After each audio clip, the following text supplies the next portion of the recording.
gloom, squinted at the shadows, and heard a low warning growl that caused the hairs on her nape to rise. What the hell is that? She didn't take the time to find out. Bianca bolted. Fear propelled her. Up the hillside, the sensation that she was being followed by something malevolent driving her upward. Her feet slipped a little, and she pitched forward, caught her balance, and kept moving. Ahead, the trail would crest on the ridge, then wind its way down the backside of the mountain. She'd end up in Desperation Flats, which wasn't a lot better. Did she hear footsteps? Heavy breathing? More growling. In the distance, she heard the howl of a coyote, and her blood froze in her veins. Run! Faster! She sprinted wildly, crazily, one foot in front of the other, panic gripping her, her breath coming in short gasps, her legs cramping, her damned lungs burning. Go, go, go! Don't stop! Upward she raced, driving forward until her lungs felt as if they might explode, and she came to a narrow spot where the trail twisted between two huge boulders. She flung herself against one, gasped for air. Was certain a bloodthirsty demon, the kind she'd been reading about in her latest horror novel, was on her tail and ready to leap out at her to rip her face off. She looked back over her shoulder, ready to square off with the otherworldly creature, or lunatic, or creep of a teenager, only to find nothing but the engulfing black night, the forest of towering pines and scrub brush, the heat of August settling like a shroud. No footsteps pounded up the path.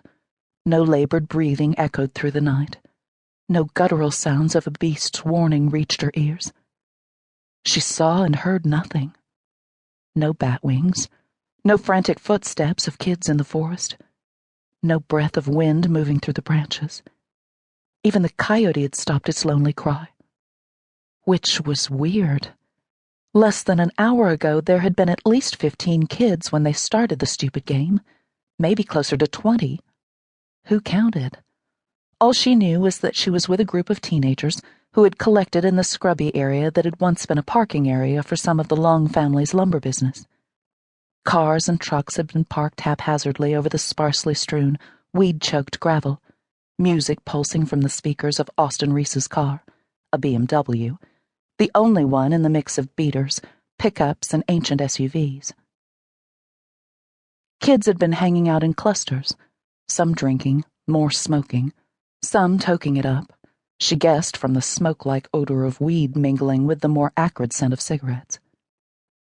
A low murmur of conversation, punctuated by laughter, had rumbled across the open area, while silhouettes moved across the smoky beams of headlights from some of the vehicles. Red tips of cigarettes and the glow of cell phone screens indicated where others had been gathering. Bianca knew some of the girls. Red-haired Simone Delaney had been in her English class, and Seneca Martinez, who had been on the track team, lived just down the road from the little cottage in the woods where Bianca had grown up. They'd ridden the bus together all through grade school, but they weren't close now. And Lindsay Cronin? She was okay, but always followed along with the crowd. You just didn't know where you stood with her. One minute she was your best friend, the next your enemy. So weird. Maddie had come to one of these parties before, and her reason was simple. She hoped to hook up with Tej O'Hara, as if she had a chance. Come on, Maddie. Get real.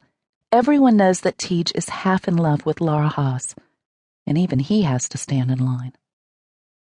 Laura was definitely the it girl of Bianca's class, and Tej, with his quick, killer smile, athletic body, and sharp wit, was out of Maddie's league, at least in his inflated opinion of himself.